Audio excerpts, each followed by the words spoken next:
পঞ্চগড়বাসীর মুখ দেখার জন্য আমি এখানে এসেছি। কেমন আছেন আপনারা? আলহামদুলিল্লাহ রাব্বিল আলামিন, والصلاة والسلام على رسوله الكريم وعلى آله وصحبه وأهل بيته أجمعين। উত্তরের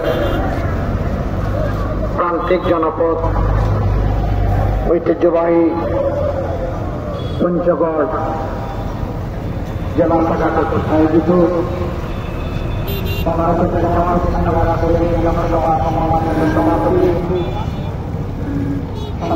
জেলা আমির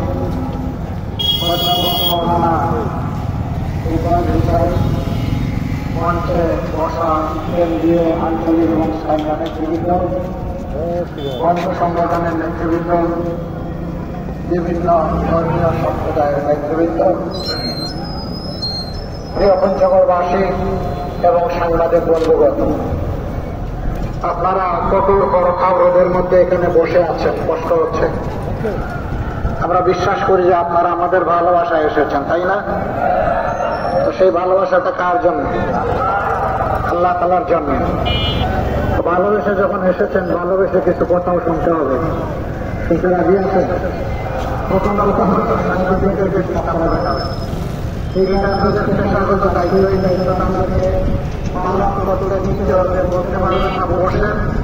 পারবেন না সবাই। তারা যে যেখানে আছেন ওখানে দাঁড়িয়েই তারা তাদের দায়িত্ব পালন করবে। আপনারা রাজি আছেন তো? ইন্নাল্লাহ মা'আস সাবিরিন। নিশ্চয়ই আল্লাহ যারা সবর করে তাদের সাথে থাকেন, আর আল্লাহ যাদের সাথে থাকেন তারা বড় সৌভাগ্যবান। আমার দ্বিতীয় অনুরোধ, আমার কথা হয়তো পুরো স্পষ্ট হবে না বলার কারণে, আমাকে ক্ষমা করবেন।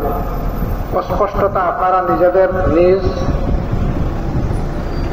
যোগ্যতা বলে পূরণ করে নেবেন ইনশাআল্লাহ। আজকের এই মঞ্চে থাকলে আমাকে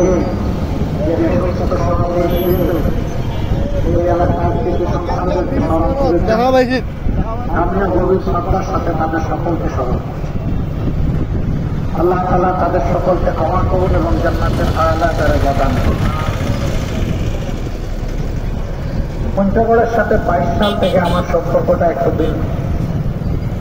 এর আগে সারা দেশের মতো একটা জেলা ছিল পঞ্চগড় আমার কাছে। 22 সালের নৌকাডুবিতে যখন আসলাম, এই সংখ্যাটি 72 না 82 ছিল, 72 ছিল। আমরা চেষ্টা করেছি ক্ষতিগ্রস্ত পরিবারগুলোর কাছে দেওয়া।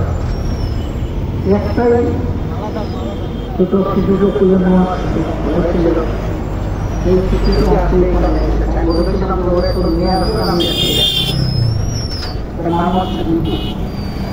তখন তার বয়স কম থেকে 2 বছর হবে। একেবারেই অবুঝ ছিল, কথাও বলতে পারত না। সে ওই দুর্ঘটনায় মাও হারিয়েছে, বাবাও হারিয়েছে। সাধারণত ওরকম ক্ষেত্রে যাদেরকে কোলে নেই অবুঝ বাচ্চা, আমরা চেষ্টা করি সে প্রাপ্তবয়স্ক না হওয়া পর্যন্ত, লেখাপড়া সম্পন্ন না হওয়া পর্যন্ত তার আর্থিক দায়িত্বটা আমরা পালন করার চেষ্টা করি।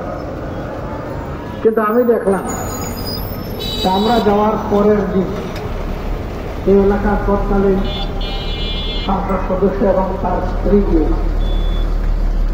তারা যে বলেছেন যে বাচ্চার দায়িত্ব তারা নেবে।